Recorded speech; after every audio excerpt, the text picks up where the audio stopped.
अस्सलाम वालेकुम and welcome again to my YouTube channel. हमने आज चैप्टर नंबर 13 शुरू करना है और जो चैप्टर नंबर 13 है ये है इम्यूनिटी। जो इम्यूनिटी चैप्टर है ये केपीके की बुक से मैं आप लोगों को समझा रहा हूँ। पहले वैसे ये फेडरल बोर्ड बुक में भी था, नेशनल बुक फाउंडेशन में, लेकिन 2024 में आप लोगों को ऑलरेडी पता है कि इस साल कोर्स चेंज हो चुका है, तो अब फर्स्ट ईयर बुक में ये वाला चैप्टर नहीं है। तो ये मैं आप लोगों को केपीके की बुक से फ़िलहाल करवा रहा हूँ। आसान सा चैप्टर है, इंटरेस्टिंग चैप्टर है। देखते हैं कि इम्यूनिटी क्या है, कहाँ होता है, कैसे होता है एंड सो ऑन। सो कुछ नोट्स मैंने बनाए हैं, ये एक दफ़ा देख लेते हैं। सबसे पहला पॉइंट मैंने लिखा है, we are surrounded by trillions and trillions of disease causing agents, i e. Bacteria, virus, protozoa and other substances too tiny to see with the help of naked eye। इस वाले सेंटेंस के अंदर सिर्फ और सिर्फ आप लोगों को ये समझाने की कोशिश कर रहे हैं कि हमारे अराउंड इंतहाई ज़्यादा लार्ज नंबर में पैथोजेंस मौजूद है। पैथोजेंस का मतलब होता है डिजीज़ काजिंग एजेंट्स, इंतहाई ज़्यादा मौजूद है। हर तरफ हमारे बैक्टीरिया है, वायरसेस है, प्रोटोजोआ है, अदर सब्सटेंसेस की बात चल रही है, डस्ट है, पोलन ग्रेन है, डिफरेंट टाइप्स के सब्सटेंसेस है जो कि हमें हार्म होने की कोशिश कर रहे हैं। अब आप लोग नोट करेंगे कि ये चीज़ें जितनी भी मैंने यहाँ पर लिस्ट बनाई है, ये सारे के सारे इतने ज़्यादा स्मॉल है कि हम इनको नेकेड आई की मदद से नहीं देख सकते, इनको माइक्रोस्कोप से देखना पड़ेगा। सवाल ये अराइज होता है, क्वेश्चन ये है कि अगर हमारे अराउंड इतने ज़्यादा ख़तरे हैं तो फिर हमारी सर्वाइवल कैसे होती है। लाइक हर तरफ ख़तरा ही ख़तरा है, हर तरफ आप लोग बोलते हैं कि पैथोजेंस है। सो आप लोगों की बुक में डिस्कस किया है कि we survive because we have evolved a variety of defence mechanism against these pathogens. लिखा है हमारे अराउंड बहुत सारे प्रॉब्लम्स तो है, बहुत सारे पैथोजेंस तो है, लेकिन हम सर्वाइव फिर भी कर रहे हैं। क्यों सर्वाइव कर रहे हैं? क्योंकि हमारे बॉडी में बहुत सारे डिफेंस मैकेनिज्म है। उन डिफेंस मैकेनिज्म की मदद से हम क्या कर रहे होते हैं, अपने आप को इन पैथोजन से या डिजीज़ काजिंग एजेंट से अपने आप को बचा रहे होते हैं। हमने इस चैप्टर के अंदर देखना है कि वो कौन से टेक्निक्स है, वो कौन से स्ट्रेटजीज़ है जिसकी मदद से हम अपने आप को इनसे बचा रहे होते हैं। बुक में लिखा है कि the immune response is how our body recognise and protect itself against bacteria, virus and other substances that appear foreign or harmful. लिखा है कि हमारे बॉडी के अंदर एक इम्यून सिस्टम होता है और वो इम्यून सिस्टम हमेशा क्या करता है, वो अपने वो रिएक्शन शो कर रहा होता है। किस चीज़ के अगेंस्ट? बैक्टीरिया के अगेंस्ट, वायरस के अगेंस्ट, कोई और सब्सटेंसेस हो उसके अगेंस्ट। बाहर से जो भी हमारे बॉडी के अंदर आता है वो हार्मफुल हो या हार्मफुल नहीं हो, उसके अगेंस्ट हमारा इम्यून सिस्टम रिस्पॉन्ड कर रहा होता है। और इस रिस्पॉन्स को हम क्या नाम देते हैं? इसको हम इम्यून रिस्पॉन्स बोलते हैं। सो इम्यून रिस्पॉन्स आप लोग बोलेंगे कि इम्यून सिस्टम के उस रिएक्शन को बोलते हैं जो कि फॉरेन चीज़ों के अगेंस्ट शो हो रहा होता है। वायरस हो, बैक्टीरिया हो या कोई और सब्सटेंस हो, उसके अगेंस्ट हमेशा एक रिएक्शन शो होता है और उस रिएक्शन को हम इम्यून रिस्पॉन्स बोलते हैं। The study of our protection from foreign macromolecule and invading microorganisms and our response to them is called immunology. इस वाले सेंटेंस के अंदर आसान अंदाज में इम्यून सिस्टम को डिफाइन करने की कोशिश कर रहे हैं या इम्यूनोलॉजी को डिफाइन करने की कोशिश कर रहे हैं कि इम्यूनोलॉजी हम क्या बोलते हैं, हम study of this immune response को बोलते हैं। इस इम्यून रिस्पॉन्स की स्टडी को हम इम्यूनोलॉजी बोलते हैं। और इम्यून रिस्पॉन्स आप लोगों ने डिस्कस किया कि ये हम किसकी स्टडी को बोलते हैं, जिसमें हमारी प्रोटेक्शन हो किस चीज़ के अगेंस्ट, फॉरेन मैक्रोमॉलिक्यूल के अगेंस्ट या कोई इन्वेडिंग ऑर्गेनिज्म है, माइक्रो ऑर्गेनिज्म है, बैक्टीरिया है, वायरस है, उनके अगेंस्ट जो भी हम रिएक्शन कर रहे होते हैं, इसको हम क्या नाम देते हैं? इसकी स्टडी को हम इम्यूनोलॉजी नाम देते हैं। यहाँ पर लिखा है कि in addition we develop immune response against our own protein in autoimmunity and against our own aberrant cell in tumour immunity. लिखा है कि सिर्फ और सिर्फ हमारे लिए जो ख़तरा है वो बैक्टीरिया, वायरस, प्रोटोजोन और अदर सब्सटेंसेस नहीं है, बल्कि हमें अपने आप को कुछ और चीज़ों से भी बचाना पड़ेगा। कौन सी चीज़ों से बचाना पड़ेगा। फॉर एग्जांपल हमारे अपने एबनॉर्मल सेल से हमें अपने आप को प्रोटेक्ट करना पड़ेगा। एबेरेंट सेल्स का मतलब होता है एबनॉर्मल सेल्स। ये कौन से सेल्स की बात चल रही है? कैंसरस सेल्स की बात चल रही है कि हमें अपने आप को जो एबेरेंट सेल्स है, एबनॉर्मल सेल्स है, कैंसरस सेल्स है या ट्यूमर के सेल्स है, उससे भी अपने आप को बचाना पड़ेगा। सिर्फ और सिर्फ कैंसरस सेल से नहीं, जब किसी बंदे को ऑटो इम्यून प्रॉब्लम होता है, ऑटो इम्यून प्रॉब्लम में ऐसा होता है कि हमारे जो अपने वाइट ब्लड सेल्स होते हैं वो आप लोग डिस्कस करेंगे, वो एंटीबॉडीज बना रहे होते हैं। क्या बना रहे होते हैं? एंटीबॉडीज। और आप सबको पता है एंटीबॉडीज प्रोटीन है। हमारे अपने प्रोटीन क्या करते हैं? वो हमें डैमेज करने की कोशिश करते हैं। तो लिखा है कि ये जो हमारा इम्यून रिस्पांस है ये सिर्फ और सिर्फ पैरासाइट्स के अगेंस्ट नहीं होता, बल्कि ऑटो इम्यूनिटी में अपने प्रोटीन के अगेंस्ट भी होता है, और एबनॉर्मल सेल अगर इनकी इस बॉडी के अंदर कोई मौजूद हो तो उसके अगेंस्ट भी डिस्कस किया है कि इम्यून रिस्पांस शो हो रहा होता है। आगे नोट किया है कि the means of defence in our body are categorised into 3 groups. इसके अंदर आपको सिर्फ और सिर्फ बता रहे हैं कि ये जो इम्यून रिस्पांस हम शो करते हैं, पैरासाइट से अपने आप को बचाने के लिए जो रिएक्शन हम शो करते हैं, उसको हमने 3 पार्ट्स में डिवाइड किया है या 3 कैटेगरीज में हमने डिवाइड किया है। उसमें से एक को बोलते हैं फर्स्ट लाइन ऑफ डिफेंस, दूसरा होता है सेकंड लाइन ऑफ डिफेंस और तीसरा होता है थर्ड लाइन ऑफ डिफेंस। जो फर्स्ट लाइन ऑफ डिफेंस है, इसको फर्स्ट इस वजह से बोलते हैं क्योंकि पैरासाइट के सामने सबसे पहले ये आता है, फिर सेकंड लाइन ऑफ डिफेंस आता है, फिर थर्ड लाइन ऑफ डिफेंस आता है। तीनों वैसे साथ साथ भी होते हैं, लेकिन पैरासाइट अक्सर सबसे पहले फर्स्ट लाइन ऑफ डिफेंस के सामने आता है। अब हमने क्या करना है, हमने फर्स्ट लाइन ऑफ डिफेंस को डिटेल में पढ़ना है, फिर सेकंड लाइन ऑफ डिफेंस अलग लेक्चर होगा, फिर थर्ड लाइन ऑफ डिफेंस हमारा अलग लेक्चर होगा। सो आप लोग इसको अंडरस्टैंड कर ले। अभी हम शुरू कर लेते हैं फर्स्ट लाइन ऑफ डिफेंस के हवाले से कुछ बातें। So first line of defence यहाँ पर मैंने लिखा है, और अगर आप लोग ब्रैकेट के अंदर नोट करेंगे तो मैंने ब्रैकेट में लिखा है नॉन स्पेसिफिक। नॉन स्पेसिफिक का क्या मतलब होता है? आप लोग बोलेंगे कि ये जो फर्स्ट लाइन ऑफ डिफेंस है ये स्पेशल नहीं है, ये हर चीज़ के अगेंस्ट आप लोग बोलेंगे कि सेम तरीके से शो हो रहा होता है। सेम तरीके से क्या मतलब होगा? फॉर एग्जांपल आप लोग देख लेना, बैक्टीरिया आता है या कोई वायरस आता है, या आप लोग बोलेंगे कोई फंजाई या कोई फंगस वगैरह जो भी आता है, ये जो फर्स्ट लाइन ऑफ डिफेंस है आप लोग बोलेंगे सेम तरीके से शो होगा।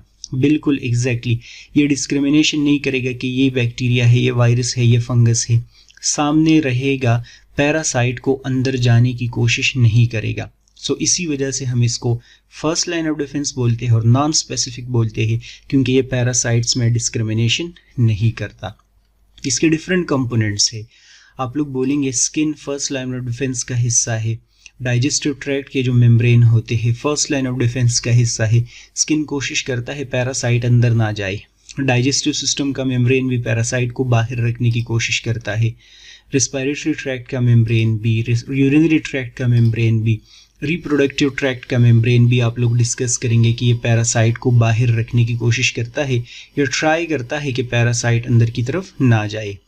अच्छा, सबसे पहले अभी हमने क्या करने हैं, स्किन के हवाले से डिस्कशन करनी है कि ये हमें बचाता कैसे है, कैसे पैरासाइट को ये अवे रखता है। सो मैंने लिखा है role of skin in defence. हमारे डिफेंस में स्किन का जो रोल है वो क्या होता है। पहला पॉइंट आप लोगों ने स्किन के बारे में नोट करना है कि ये क्या है, ये एक लार्जेस्ट ऑर्गन होता है। ये आप सबको पता है, स्किन इस वजह से लार्जेस्ट ऑर्गन है क्योंकि इसके अंदर डिफरेंट टाइप्स के टिश्यूज़ मौजूद होते हैं। ये आप लोग 9 से पढ़ते आ रहे हैं कि स्किन इज़ लार्जेस्ट ऑर्गन। ठीक है, अब ये लार्जेस्ट ऑर्गन तो खैर एक जनरल सा पॉइंट है, ये कहीं और फिट हो जाएगा, लेकिन कहीं से शुरू करना था तो मैंने यहाँ से शुरू कर दिया। बुक में डिस्कस किया है कि it is regarded as one of the first line of defense because it provides an almost impenetrable biological barrier protecting the internal environment. Skin first line of defense का हिस्सा कैसे है? बुक में लिखा है कि फर्स्ट लाइन ऑफ डिफेंस का कुछ हिस्सा कुछ इस अंदाज में है कि ये एक बैरियर के तौर पर एक्ट करता है। बैरियर मीन ये एक वॉल के तौर पर एक्ट करता है। ये एक ऐसा वॉल है जिसको आप समझे कि माइक्रो ऑर्गेनिजम्स इजीली क्रॉस नहीं कर सकते। माइक्रो ऑर्गेनिज्म पेनिट्रेट होके अंदर की तरफ नहीं जा सकते। इंटरनल एनवायरनमेंट तक माइक्रो ऑर्गेनिजम्स का जो एक्सेस है उसको कौन रोकता है? उसको ये स्किन रोकता है। सपोज करते हैं फॉर अ वाइल हम यहाँ पर एक एरिया है, उसके अराउंड एक बाउंड्री वॉल बना देते हैं। तो अब इस बाउंड्री वॉल के अंदर आप लोग देख ले कि कोई नहीं आ सकता। कंट्रीज के अराउंड जो बार्ड होता है, जिसको आप लोग फेंस बोलते हैं, जब वो लगा होता है तो फर्स्ट लाइन ऑफ डिफेंस होता है हमारा। तो स्किन भी पैरासाइट को अंदर जाने से रोकता है। कैसे? बैरियर के तौर पर एक्ट करता है, अंदर पैरासाइट इजीली नहीं जा सकते। नेक्स्ट पॉइंट डिस्कस किया है कि it protect the body against pathogen and excessive water loss. Skin के रोल के बारे में बात कर रहे हैं कि ये सिर्फ और सिर्फ हमें प्रोटेक्ट पैरासाइट से नहीं करता, पैथोजेंस को अंदर जाने नहीं देता, बल्कि ये लॉस ऑफ वाटर को भी रोकता है। आप लोग देख लें हमारी बॉडी में 70% वाटर है। वाटर अगर इनकेस लॉस हो गया तो हमारे लिए प्रॉब्लम क्या काज हो जाएगा? आप लोग बोलेंगे डिहाइड्रेशन काज हो जाएगा। सो वाटर लॉस को भी क्या कर रहा होता है? स्किन रोक रहा होता है। वाटर लॉस ना हो ये भी स्किन का रोल है। इसी के साथ साथ आप लोग बोलेंगे कि it also involve in providing insulation. Insulation का मतलब ये हीट को रोकता है, हीट बाहर जाने नहीं देता। जब ये इंसुलेशन करेगा, हीट को बाहर जाने नहीं देगा, सो हमारे बॉडी का टेम्परेचर रेगुलेट हो जाएगा। थर्मो रेगुलेशन में इसका एक रोल हो जाएगा। और इसी के साथ साथ आप लोग बोलेंगे कि हमारा जो स्किन है वो एक सेंसरी ऑर्गन भी है। इसकी मदद से हम पता लगा सकते हैं, प्रेशर, टच वगैरह को हम चेक कर सकते हैं। डिफरेंट टाइप्स की चीज़ों को सेंस करने के लिए हम क्या करते हैं? अपने स्किन को यूटिलाइज कर रहे होते हैं। ये क्या है? ये आप लोगों ने स्किन के बारे में सिर्फ और एक जनरल सा इंट्रोडक्शन डिस्कस किया है। आगे डिस्कस किया है कि it is made of 2 layers. हमारा स्किन 2 लेयर से बना होता है। आप लोग काफ़ी अरसे से पढ़ते आ रहे हैं कि हमारे स्किन के 2 लेयर्स होते हैं। कौन कौन से? एक को हम बोलते हैं एपिडर्मस और दूसरे को हम बोलते हैं डर्मस। एपिडर्मस आप सबको पता है आउटर है अपने स्किन को, अभी के भी देख ले, ये आपको एपिडर्मस नज़र आ रहा है। और इसके बिल्कुल नीचे जो दूसरा लेयर मौजूद होगा उसको हम डर्मस बोलेंगे। हम ये अंडरस्टैंड करने की कोशिश करते हैं कि एपिडर्मस का इम्यूनिटी में क्या रोल है और डर्मस का इम्यूनिटी में क्या रोल है। तो वो सारे का सारा स्किन का रोल हो जाएगा। सो सबसे पहले मैंने यहाँ पर लिखा है role of epidermis in controlling pathogens. Epidermis pathogens को कैसे कंट्रोल करता है? पैरासाइट्स को अंदर जाने नहीं देता, कैसे उसको स्टॉप कर रहा होता है। सो लिखा है कि this epidermis provides a structural barrier against pathogens. ये पैथोजेंस के अगेंस्ट क्या कर रहा है? स्ट्रक्चरल बैरियर प्रोवाइड कर रहा है, फिजिकल बैरियर प्रोवाइड कर रहा है। एपिडर्मस के ऊपर पैरासाइट आते हैं, यहाँ पर वो इसके ऊपर मौजूद तो होते हैं लेकिन अंदर की तरफ नहीं जा सकते, अंदर की तरफ पैरासाइट्स नहीं जा सकते। तो इसका मतलब ये फिजिकल बैरियर है। ये कैसे फिजिकल बैरियर के तौर पर एक्ट कर रहा होता है? लिखा है because this epidermis is composed of multiple layer. Multiple layer mean कि यहाँ पर बहुत सारे स्किन के लेयर्स मौजूद होते हैं and these cells are tightly packed. Tightly packed का मतलब कि सेल्स के बीच में गैप नहीं है। अब अगर इनके सेल्स के बीच में गैप नहीं है तो पैरासाइट्स को अंदर जाने का रास्ता कैसे मिलेगा? बिल्कुल उनको रास्ता नहीं मिलेगा। Which few pathogens can penetrate on their own. Parasites अंदर इजीली नहीं जा सकते। अगर इंतहाई ज़्यादा स्मॉल पैरासाइट हो तो सेल्स के बीच में अपने लिए रास्ता निकाल के चला जाएगा, एल्स वो इनसाइड की तरफ नहीं जा सकता। तो ये क्रेडिट किसको जाता है? एपिडर्मस को। क्यों? वो फिजिकल बैरियर है या स्ट्रक्चरल बैरियर है? क्योंकि एक तो नंबर ऑफ सेल्स ज़्यादा है और दूसरे वो टाइटली पैक्ड है, तो पैरासाइट्स इजीली पेनिट्रेट नहीं कर सकते। तो ये एपिडर्मस का एक रोल हो गया। जो दूसरा रोल डिस्कस किया है, you need to remember it shed dead cells constantly which remove many attached micro organisms. हमारा जो स्किन होता है, आप लोग बोलेंगे कि डेली बेसिस पे 50 to 70 बिलियन सेल्स जो है वो क्या हो रही होती है? वो हमारे बॉडी के अंदर डेथ हो रही होती है। उसमें से मोस्टली जो सेल्स होते हैं आप लोग बोलेंगे वो हमारे स्किन के होते हैं। तो डेली बेसिस पे चूँकि कॉन्स्टेंटली यहाँ पर सेल्स की डेथ हो रही है, डेली बेसिस पे ये सेल्स यहाँ से शेड हो रहे होते हैं, स्किन से जा रहे होते हैं। अभी ये जो रूम के अंदर जहाँ आप लोग बैठे हैं, ये हवा है, इस हवा को आप लोग इकट्ठे कर ले, इसमें आपके स्किन के सेल्स मौजूद होंगे बहुत सारे। चूँकि कॉन्स्टेंटली सेल्स को शेड किया जाता है, कॉन्स्टेंटली सेल्स डिलीट हो रहे होते हैं, तो क्या होता है, उसके साथ माइक्रो ऑर्गेनिजम्स को भी रिमूव किया जाता है। यहाँ जितने भी माइक्रो ऑर्गेनिजम्स हैं वो वापस चले जाते हैं एयर में, एटमॉस्फेयर में। मैंने यहाँ पर लिखा है कि cells in the epidermis die of the apoptosis. ये जो 50 to 70 बिलियन सेल्स की डेथ की बात मैंने की है ना, ये नॉर्मली एपिप्टोसिस, ये आप लोग बोलते हैं इसको प्रोग्राम सेल डेथ, या इसको आप लोग नेचुरल सेल डेथ बोलते हैं। एक स्ट्रेटजी आप लोगों ने डिस्कस की है कि स्किन के जो सेल्स है वो टाइटली पैक्ड है, मैनी लेयर्स है, तो पैरासाइट अंदर नहीं जा सकते। दूसरा आप लोग बोल रहे हैं कि स्किन के सेल्स की जब डेथ होती है तो वो शेड होते हैं, जब वो शेड होते हैं तो पैरासाइट्स भी उसके साथ दूर चले जाते हैं। It also have epidermal dendritic cells that actively patrol the skin to phagocytize pathogen. Dendritic cells are types of macrophages found in skin. याद रखना है आप लोगों ने, ये वैसे मेरे ख्याल में कुछ ज़्यादा सही पॉइंट नहीं है, लेकिन चलो कोई मसला नहीं है। यहाँ लिखा है डेंड्राइटिक सेल्स, अगर इनके हिसाब से कोई पूछता है कि ये क्या होते हैं, तो आप बोलेंगे कि ये टाइप्स ऑफ मैक्रोफेजेस है। वो आपसे पूछेगा कि ये मैक्रोफेजेस क्या होते हैं, तो आप बोलेंगे कि ये वाइट ब्लड सेल्स होते हैं। ये कहाँ पाए जाते हैं, आप लोग बोलेंगे कि ये हमारे एपिडर्मिस में, हमारे स्किन के अंदर पेट्रोल कर रहे होते हैं। पेट्रोल मीन स्ट्रॉलिंग कर रहे होते हैं, इधर उधर घूम फिर रहे होते हैं सेल्स के बीच में।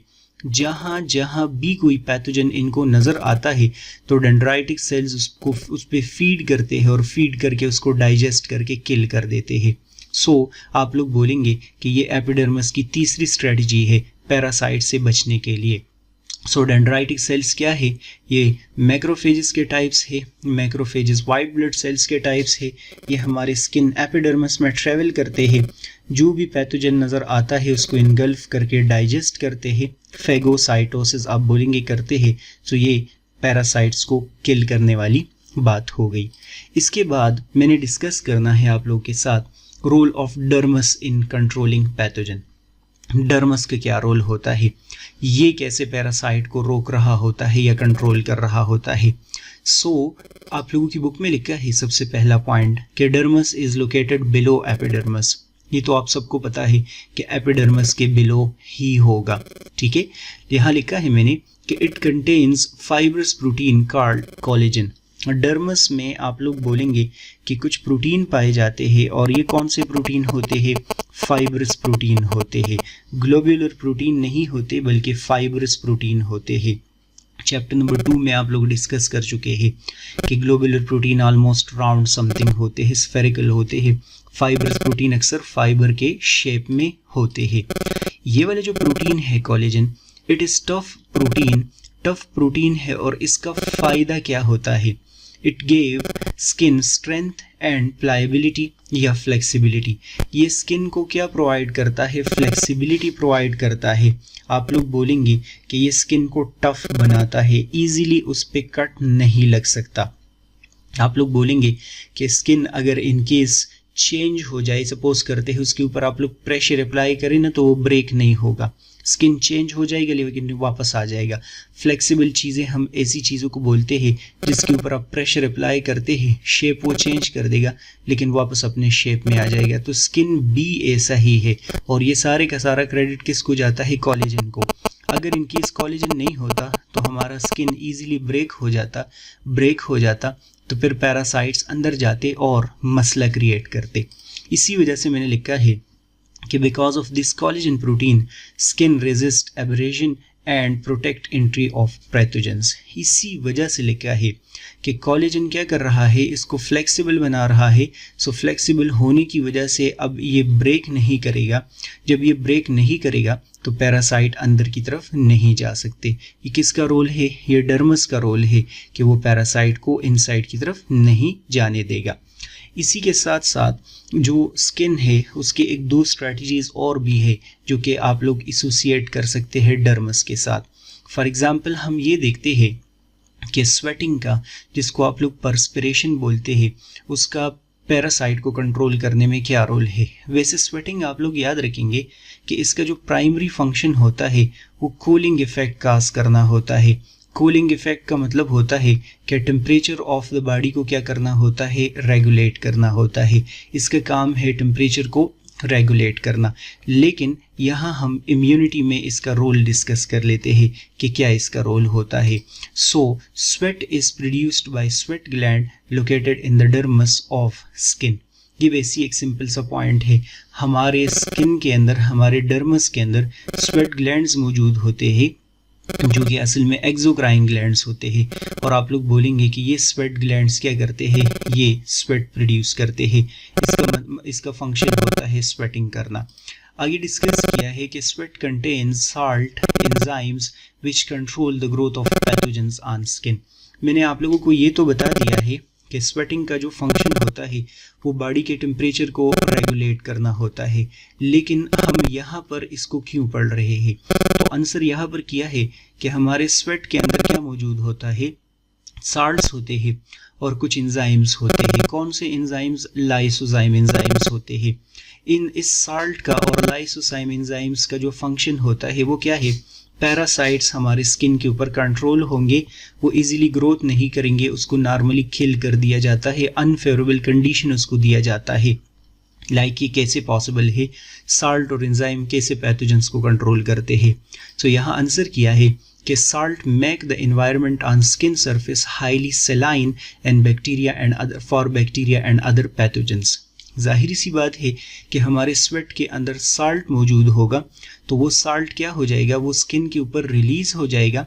और जैसे ही वो रिलीज हो जाएगा सो हमारा जो स्किन का एनवायरनमेंट है, स्किन का जो सरफेस है वो सेलाइन बन जाएगा। आप समझिए कि साल्ट ज़्यादा हो जाएगा तो बैक्टीरिया ऐसे एरिया में नॉर्मली ग्रो नहीं करते जहाँ पर साल्ट ज़्यादा हो। ऑस्मोसिस का कंसेप्ट आप लोग पढ़ चुके हैं। बैक्टीरिया में बैक्टीरिया क्या होगा, डेथ अकर होगी।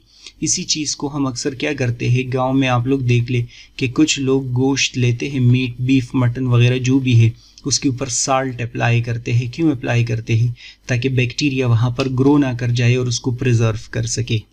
इसी के साथ साथ लिखा है कि लाइसोजाइम एंजाइम का क्या रोल होता है। while the lysozyme enzyme can damage cell wall of bacteria and kill them। आप लोग वहाँ पर डिस्कस कर चुके हैं ना बैक्टीरियोफेज वायरस में कि वहाँ पर भी क्या मौजूद होता है, लाइसोजाइम एंजाइम मौजूद होता है। ये क्या करता है, ये बैक्टीरिया के सेल वॉल को डाइजेस्ट करता है। बैक्टीरिया का अगर सेल वॉल डाइजेस्ट हो जाए तो जाहिर सी बात है कि वो किल हो जाएगा। सो ये स्वेटिंग का रोल आप लोगों को बता रहे थे कि इसमें साल्ट है और साल्ट के साथ साथ क्या है, आप लोग बोलेंगे कि एंजाइम है जो कि हमें पैरासाइट से बचा रहे होते हैं। याद रखना है आप लोगों ने, सिर्फ और सिर्फ स्वेटिंग का ये रोल नहीं होता। आप लोग इवन यहाँ ये भी डिस्कस कर सकते हैं कि ये कॉन्स्टेंटली वॉश कर रहा होता है स्किन को। स्वेट जब प्रोड्यूस होता है तो हमारा स्किन क्या होगा, वो वॉश होगा। जैसे ही वो वॉश होगा तो आप लोग बोलेंगे कि पैरासाइट हमारे स्किन से क्या हो जाएंगे, डिलीट हो जाएंगे। हमारा स्किन आप लोग बोल सकते हैं कि क्लीन हो जाएगा। ये भी आप लोग स्वेटिंग का रोल डिस्कस कर सकते हैं। इसी के साथ साथ हमने स्किन का एक और पार्ट, एक और कंपोनेंट डिस्कस करना है जो कि हमें पैरासाइट से बचाता है, और वो है सीबम, या उसको आप लोग बोलते हैं सेबेशियस ग्लैंड्स। सो सीबम क्या होता है, सेबेशियस ग्लैंड्स क्या होते हैं, 2 मिनट में आप लोगों को समझ आ जाएगी। यहाँ पर लिखा है कि sebaceous glands of the skin secrete an oily substance called sebum that form a protective film over the surface of skin। हमारे स्किन के अंदर, जिस तरह आप लोगों ने यहाँ पर पिछले लेक्चर में बोला है अभी कि स्वेट ग्लैंड्स मौजूद होते हैं, तो इसी तरह आप लोग बोलेंगे कि हमारे स्किन के अंदर सेबेशियस ग्लैंड्स भी मौजूद होते हैं। स्वेट ग्लैंड्स आप लोगों ने डिस्कस किया कि ये स्वेट प्रोड्यूस करते हैं। सेबेशियस ग्लैंड्स के हवाले से आप लोग बोलेंगे कि ये सीबम प्रोड्यूस करते हैं। सीबम अगर इनकेस पेपर में आता है कि ये क्या चीज़ है, तो आप बोलेंगे कि ये ऑयली सब्सटेंस है। आप लोग बोलेंगे कि ये फैट है, ये फैट्स होते हैं। ये जैसे ही हमारे स्किन के अराउंड बन जाते हैं, स्किन के ऊपर सिक्रीट हो जाते हैं, तो आप बोलेंगे कि स्किन को ये कवर कर देते हैं। आप समझे कि स्किन को पूरे का पूरा ऑयल जो है वो कवर कर देता है, या फैट्स उसको क्या कर देते हैं, कवर कर देते हैं। तो क्या होता है, आप लोग बोलेंगे कि the unsaturated fatty acid in sebum inhibit the growth of certain pathogenic bacteria and fungi. क्या होता है, जैसे ही ये सीबम सिक्रीट हो जाएगा तो इस सीबम के अंदर अनसैचुरेटेड फैटी एसिड होते हैं। अब आप लोग देख लेना फैटी एसिड की वजह से क्या होगा, एनवायरनमेंट एसिडिक बनेगा या नहीं बनेगा। एसिड्स है ना, फैटी एसिड कार्बोक्सिलिक एसिड है ना, तो इस वजह से आप लोग बोलेंगे कि बैक्टीरिया और पैथोजेंस वगैरह ग्रो नहीं कर पाएंगे। क्यों? क्योंकि सीबम में अनसैचुरेटेड फैटी एसिड है और ये एक एसिडिक एनवायरनमेंट क्रिएट कर देता है। आप दूसरे अल्फाज में बोल सकते हैं कि the acidity of skin is caused in part by the secretion of fatty acid and lactic acid। आप आसान अल्फाज में ये बोल सकते हैं कि सेबेशियस ग्लैंड सीबम सिक्रीट करता है। सीबम ऑयली सब्सटेंस है, ये ऑयली सब्सटेंस के अंदर आप लोग बोलेंगे अनसैचुरेटेड फैटी एसिड होते हैं। ये अनसैचुरेटेड फैटी एसिड आप लोग बोलेंगे कि स्किन के पीएच को एसिडिक बना देते हैं। स्किन का पीएच जब एसिडिक बनेगा तो बैक्टीरिया और फंजाई वहाँ पर ग्रो नहीं कर पाएंगे। तो ये किसका कंट्रीब्यूशन है, ये आप लोग बोलेंगे सीबम का। आप लोग बोलेंगे कि ये स्किन का कंट्रीब्यूशन है, जो कि आप लोगों के लिए ज़रूरी है। इसको आप लोग अच्छे से प्रिपेयर कर ले, स्पेशली सीबम वाली बात जो है वो बहुत ज़्यादा ज़रूरी है। इसके बाद डिस्कस किया है कि the oil also keep skin pliable and less likely to break. जिस तरह आप लोगों ने पहले डिस्कस किया कि स्किन में कोलेजन प्रोटीन होता है, लेकिन यहाँ पर आपको बता रहे हैं कि ऑयल सिक्रीट होने की वजह से हमारा स्किन क्या हो जाता है, फ्लेक्सिबल हो जाता है और उसके अंदर क्रैक्स नहीं पड़ते। अगर ऑयल नहीं सिक्रीट होगा तो हमारा स्किन ड्राई हो जाएगा, और अगर स्किन ड्राई हो जाएगा तो उसमें क्रैक्स पड़ जाएंगे, और क्रैक्स होने की वजह से पैरासाइट एंटर होंगे। सो ऑयल को या सीबम को ये भी क्रेडिट जाता है कि वो क्या कर रहा होता है, वो स्किन को फ्लेक्सिबल बनाता है ताकि पैरासाइट अंदर खुद बहुत ना जाए।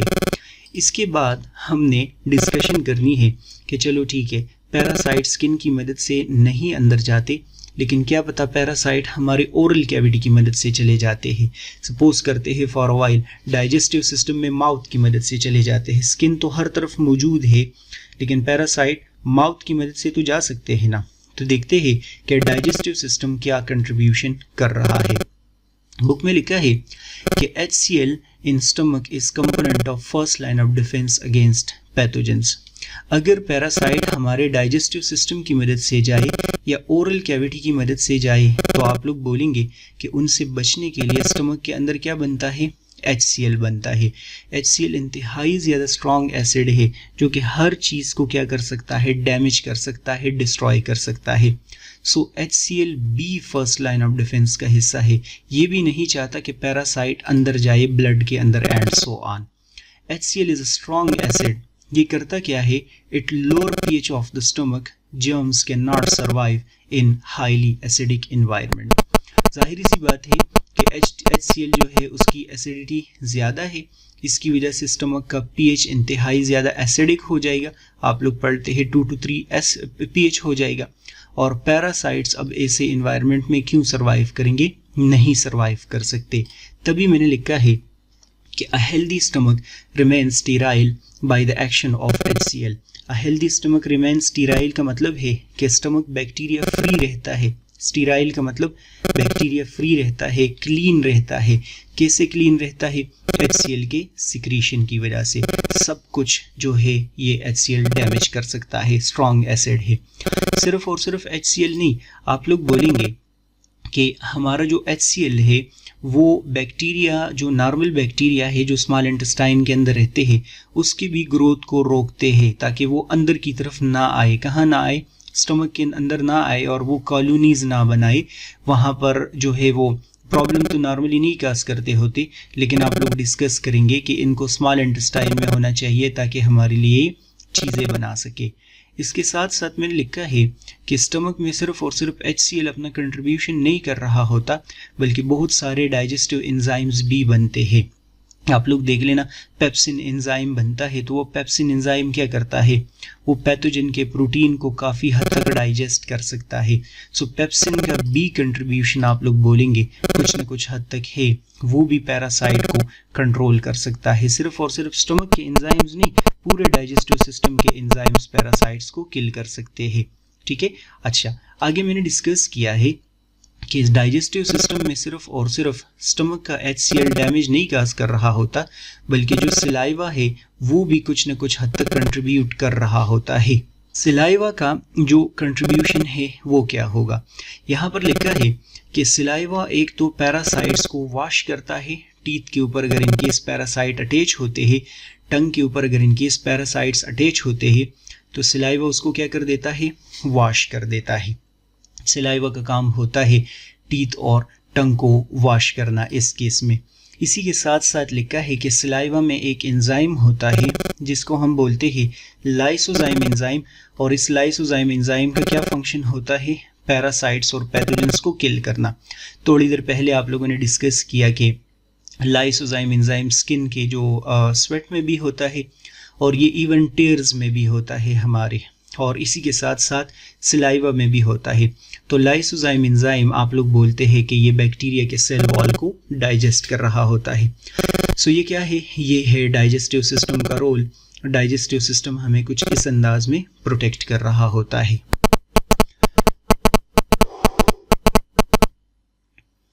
इसके बाद हमने डिस्कशन करनी है कि रेस्पिरेटरी ट्रैक्ट का ऐसा क्या कंट्रीब्यूशन है जिसकी मदद से हम प्रोटेक्ट हो। चलो पैरासाइट माउथ की मदद से नहीं जाएगा, पैरासाइट चला जाएगा कौन से पार्ट की मदद से, नोज की मदद से, ट्रैकिया की मदद से, फिर तो मसला होगा। लेकिन बुक में लिखा है कि नहीं, यहाँ पर भी स्ट्रेटजीज है। नोज की मदद से भी पैरासाइट इजीली नहीं जा सकते। कैसे? Tiny hair and mucus membrane line the inside of the nose to trap particle before they enter the body. लिखा है कि हमारे नोज के अंदर एक तो टाइनी हेयर मौजूद होते हैं, सिलिया मौजूद होते हैं, और म्यूकस प्रोड्यूसिंग सेल्स है, म्यूकस प्रोडक्शन के लिए सेल्स मौजूद होते हैं। म्यूकस आप लोग बोलेंगे कि ये हमारे नेजल कैविटी को क्या बना देते हैं, स्टिकी बना देते हैं। जैसे ही वो स्टिकी बन जाएगा तो नोज के अंदर जितने भी पैरासाइट्स और डस्ट वगैरह है वो क्या हो जाएंगे, वो ट्रैप हो जाएंगे। ये म्यूकस को क्रेडिट जाता है। सिलिया उसको पीछे की तरफ पुश करते हैं, फेरिंग्स की तरफ, ताकि हम वो एसोफेगस के अंदर ना लेके जाए, उसको बाहर निकालने की कोशिश करते हैं। सॉरी, ट्रैकिया के अंदर ना जाए, उसको एसोफेगस की तरफ पुश करने की कोशिश कर रहे होते हैं। साथ में डिस्कस किया है कि the cilia are capable of small movement and can direct the flow of mucus, a substance secreted by mucus membrane, removing it from nasal cavity. ये देख ले कि सिलिया बाकायदा मूवमेंट करते हैं, और मूवमेंट करते करते वो म्यूकस को पुश करते हैं ताकि वो नेजल कैविटी से कहाँ चला जाए, एसोफेगस में। एसोफेगस से जाएगा वो स्टमक में, और स्टमक के अंदर जाके वो HCl की मदद से डिस्ट्रॉय हो जाएगा, डैमेज हो जाएगा। इसी के साथ साथ लिखा है कि सिर्फ और सिर्फ ये टाइनी हेयर और म्यूकस नहीं काम करते, बल्कि कभी कभार हमें स्नीजिंग अगर हो जाता है। स्नीजिंग भी प्रोटेक्शन की एक स्ट्रेटजी है। Sneezing forces air through the nasal cavity and also effective at removing particle and mucus। Sneezing के बारे में बता रहे हैं कि जब हम ये मूवमेंट करते हैं ना, तो वो ज़बरदस्ती हमारे नोज के अंदर से पार्टिकल वगैरह को क्या कर देता है, डिलीट कर देता है, हटा देता है। ये रिस्पायरेटरी सिस्टम की क्या है, स्ट्रेटजी आप लोगों ने डिस्कस की है। इसी के साथ साथ आप लोग डिस्कस करेंगे कि हमारा जो रिस्पायरेटरी सिस्टम है उसमें म्यूकस जो बनता है, उस म्यूकस में मॉइस्चर सिक्रीट होते हैं, और मॉइस्चर की वजह से क्या होता है, हमारा एयर पैसेज वे मॉइस्ट रहता है। जैसे ही एयर पैसेज वे मॉइस्ट रहेगा तो उसके अंदर क्रैक्स नहीं पड़ेंगे। मैंने थोड़ी देर पहले भी बताया कि वो ड्राई नहीं होगा। ड्राई नहीं होगा तो पैरासाइट इजीली वहाँ पर नहीं जा सकते, पैरासाइट की एंट्री नहीं हो सकती। इसके बाद नेक्स्ट पॉइंट लिखा है आप लोगों की बुक में कि nasal cavity are more vascular which regulate incoming air temperature. अगर इंतहाई कोल्ड टेम्परेचर हम क्या करते हैं, वो इनहेल करते हैं, तो कोल्ड एयर की वजह से क्या हो सकता है, स्किन हमारा डैमेज हो सकता है, नोज़ हमारा डैमेज हो सकता है, नोज़ के अंदर ब्लड वेसल्स डैमेज हो सकते हैं। तो जब एयर नोज़ के अंदर जा रहा होता है तो वो टेम्परेचर को भी रेगुलेट करता है, ताकि कहीं डैमेज ना हो, ताकि कहीं पैरासाइट्स जो है वो अंदर की तरफ ना जाए। इसी के साथ साथ लिखा है कि air passageway contains cilia mucus that push dust and pathogens towards the pharynx, या आप लोग बोलेंगे एसोफेगस। ट्रैकिया आप लोग देख लें, हम कफ क्यों करते हैं? कफ इस वजह से करते हैं ताकि पैरासाइट्स को क्या कर दिया जाए, रिमूव कर दिया जाए, एसोफेगस में उसको पुश कर दिया जाए। सो ये क्या है, ये रेस्पिरेटरी सिस्टम के स्ट्रेटजीज है, आसान सी बातें हैं। ये वैसी एक दो सेंटेंसेस है, इसको बुक से रीड कर ले, मैंने वैसी वहाँ से कॉपी किया है। लिखा है चूँकि नोज़ के बहुत सारे फ़ायदे हैं, तो इस वजह से हमें क्या करना चाहिए, सांस नोज़ की मदद से लेना चाहिए, ओरल कैविटी की मदद से नहीं लेना चाहिए। सांस नॉर्मली हम माउथ की मदद से ले सकते हैं, लेकिन उसका हमें नुकसान यही होगा कि पैरासाइट्स वगैरह भी हम इनहेल करेंगे। नोज़ की मदद से अगर हम एयर इनहेल करेंगे तो काफ़ी हद तक वो क्लीन भी होगा, वार्म भी होगा, उसमें मॉइस्चर भी ऐड होगा और हमें हेल्प हो जाएगी। आसान सा है, बहुत ही सिंपल सा टॉपिक है। मसला है तो आप लोग मुझे बताएंगे। ये वैसी डायग्राम है स्किन का, इसमें आप लोग डर्मस और ये देख रहे हैं स्वेट ग्लैंड है, ये देख रहे हैं यहाँ पर आप लोग न्यूरॉन और and so on. Sebaceous gland भी आप लोग हेयर के साथ देख रहे हैं, ये यहाँ पर ऑयल को सिक्रीट करता है। आसान है, बस इसको एक दफ़ा देख ले। और बाकी मेरी ऑनलाइन क्लासेस लेनी है तो आप लोग ले, जूम ऐप पे मैं लाइव क्लासेस लूँगा। और लाइक सब्सक्राइब शेयर आप लोग करना चाहे तो कर ले। नेक्स्ट वीडियो लेक्चर आप लोग देखेंगे। गुड बाय, अल्लाह हाफिज़।